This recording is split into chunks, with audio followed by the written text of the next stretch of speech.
Howdy everyone, Pocho here with an Age of Magic video, and in today's video we are going to go over the raid coming up for the new Horrorween event, hopefully coming to us by the end of the month. It is drawing very close, Halloween is very close, so hopefully the event drops either just before or on Halloween itself. So, on the screen we have the map for the hardest difficulty of the raids that will come out. I do not have the maps for the lower difficulties unfortunately, but the concept should still be the same. So the most obvious difference to this raid over the Doomgates raid is the structure. It has been built differently, and in my honest opinion, this structure is a lot better than the Doomgates structure. The reason for that is because in Doomgates, there was zero room for error. You needed all 10 players in each of the raids to do their job in perfection. They could not make a mistake. If you made a mistake, a node would be missed and you would fail. That structure was horrible as well, because if you had a player in your clan who couldn't make it to the raid, had something pop up in real life, something happened, their phone broke, whatever, you would not reach 100%. Because, like I said, you needed all 10 players per raid to do their job. In this raid, however, you only need 8 players per raid. The raid can be completed with 8 players, and you can have room for 2 floaters.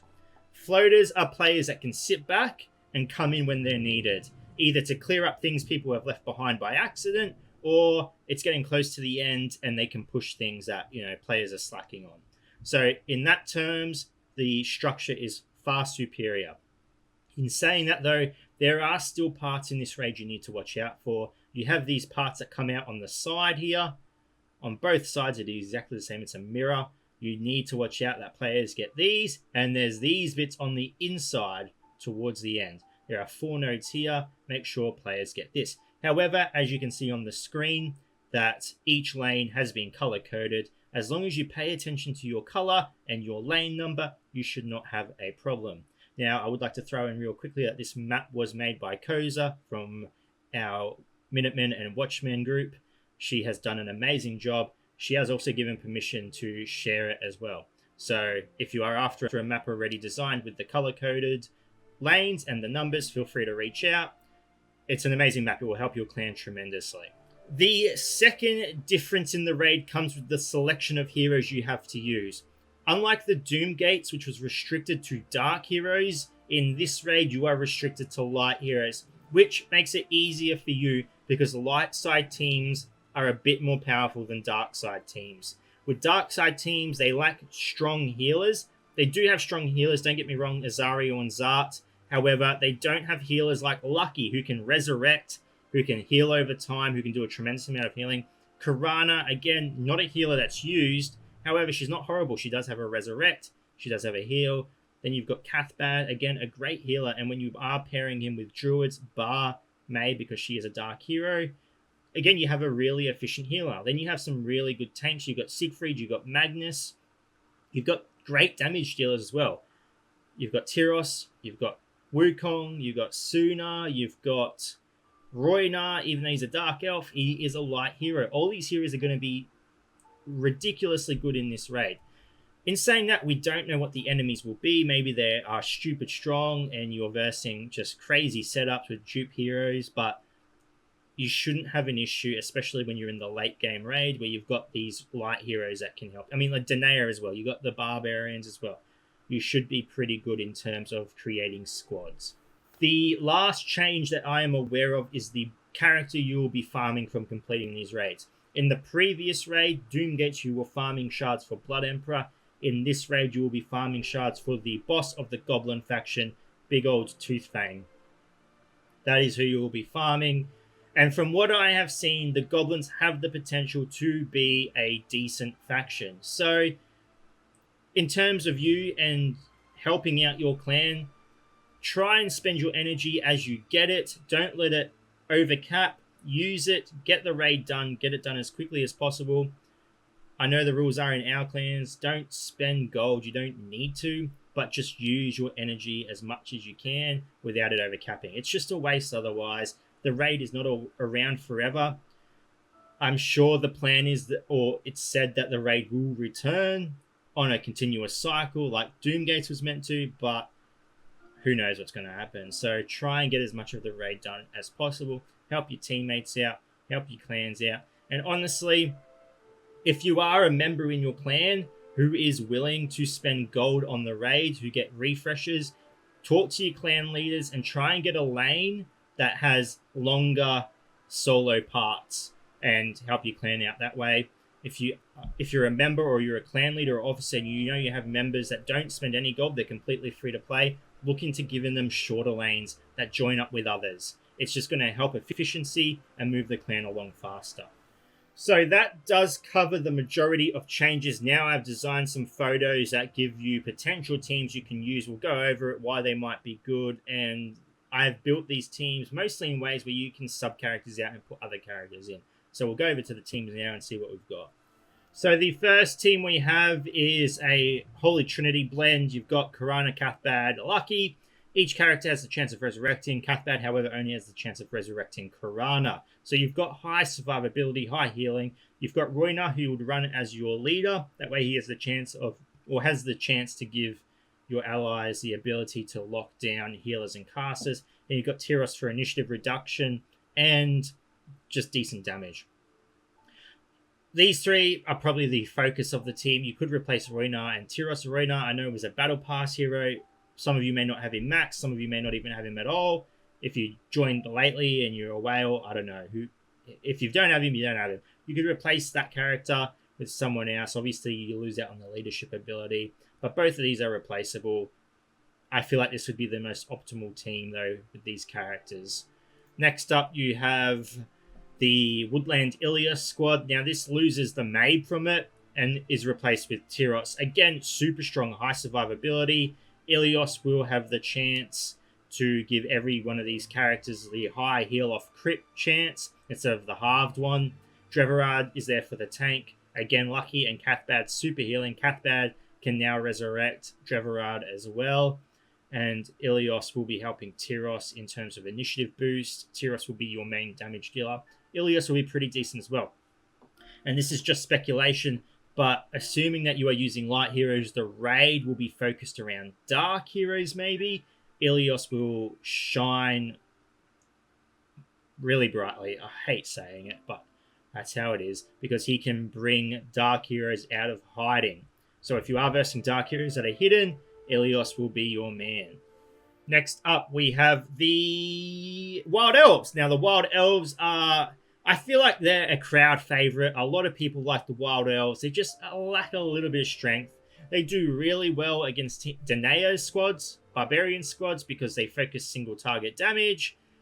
But in terms of their survivability, again, it's really high. With Gloriana as your leader, obviously, she has the ability to heal Wild Elves off crit. Lucky with the backup healing, because you do need a backup heal. Colonel is not enough to keep Gloriana alive. You need Colonel though as well. Colonel is going to hide your mages and your healers, so he will protect Lucky and Gloriana. You've got Tiliana and Maeglin. They are both great damage dealers. These are the two characters that are probably interchangeable in this team, but you would want to interchange them with Wild Elf characters. You could add other characters, but it would just weaken the squad.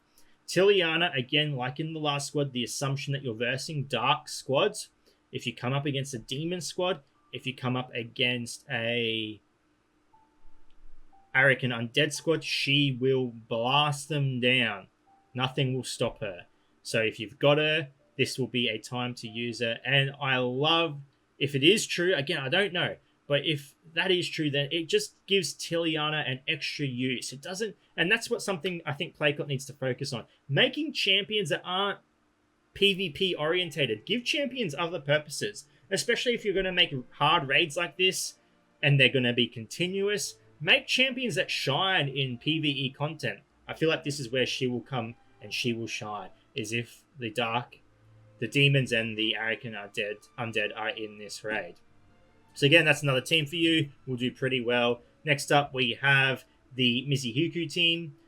This team is based around dots. You can interchange a lot of characters into this team, but the idea is that you've got Magnus for tanking. He's probably an interchangeable character. If you want to add another healer, up to you. Mizuhuku is absolutely necessary. Probably Lucky as your main healer. I wouldn't replace Lucky with anyone else. And then you want 2 AoE targets here. Now, Roynar would shine as a leader on this team because it is an AoE team, which gives you the most chance of locking down healers and casters. I've got Rock in there for the freeze. Again, you could run any other AoE character. Mirrodin, Tyros, I can't think. Orahime could do well, potentially. She doesn't have 2 AoE abilities like Mirrodin does, but still an AoE ability. And she can lower accuracy. She has a chance to do that. So those are your options. Again, these 2 characters are interchangeable. Up to you, though. Rock would be really good on this team. The lockdown, stop the enemy from casting abilities, and allow you to rack up the dots. You could even remove Magnus and chuck in another AoE damager and just really, really pump out the dots. And because Mizuhuku increases the damage dots do, and the damage is pretty solid. So actually, I'd probably remove Magnus and throw in Dreverard if you can. That would probably make the team a lot stronger because Dreverard does have 2 AoE abilities, which again have the chance to add dots. Moving on, we have the Wild Elves. I don't know what you would even call this team. This team has high survivability, high defensive capabilities, very low on defense though. You've got Artis adds barrier, Magnus adds barrier, Sacrif adds barrier to these 3 characters, Sacrif to +1. I think Magnus +1 as well. You got Lucky and Sacrif for the healing. You've got the 2 tanks. He can hide Lucky and Sacrif. So yeah, it's a wall of a team. Really hard to break through. I can't think of anything Dark Elves on Dark Side that could probably break through this, except for a full team of Dark Elves. And that depends on if the AI plays it well. The Dark Elves are a horrible team on defense, and that's not necessarily true. The Dark Elves are horrible because the AI doesn't play them properly. So I think this team would only struggle against Dark Elves. In saying that though, raid battles have timers. This team does not have a lot of damage. You would be the main enemy would be the timer, trying to beat the team before the timer runs out. Next up, we have your typical blue Artis. Now, you've got Artis, Magnus, Sacrif, Tyros, Roynar. Everyone knows the blue Artis. Everyone should know. Unless you're brand new to the game, you should know what blue Artis is. This team does tremendously well. The only weakness this team will have is its healing capabilities. Now, this team absolutely destroys 1v1. However, remember, you're in a raid. That means you're versing 3 to 4 waves. This team doesn't fare so well when versing so many waves of enemies because they will smash down Magnus. They will take Magnus out. They will eventually get Sacrif taken out because it's just a constant launch of attacks against those 2 characters. So they will break through eventually. There will become a time where your cooldowns are just timed horribly and they will kill one. And once one of these characters die, the team falls apart. So up to you. You could run this team. I would suggest using it on manual just until you get a feel of what the raid's like. Again, it could be super hard and we're just not prepared for it. But again, this is a pretty solid team. Another option would be taking out Roynar and putting in Lucky. And then, because that used to be a pretty solid, the Immortality, what do they call it? The Immortality Golden Army. That did pretty well as well. And then that would have a bit more damage in it over the Wild Elves Blue Artist team because your Tyros would be on the team now. And he can do a lot of damage. So those are some teams that will help you in the raid. There are plenty of light heroes out there. Feel free to mix and match whatever you want. Find the team that works well for you. I could easily make a video after the raids that released showing you proven teams that work, but until then, it's just speculation. Anyway, ladies and gentlemen, thank you so much for watching. If you do have any questions, feel free to leave a comment below. I'll answer to the best of my ability. And wherever you are in the world, until next time, please take care of yourself.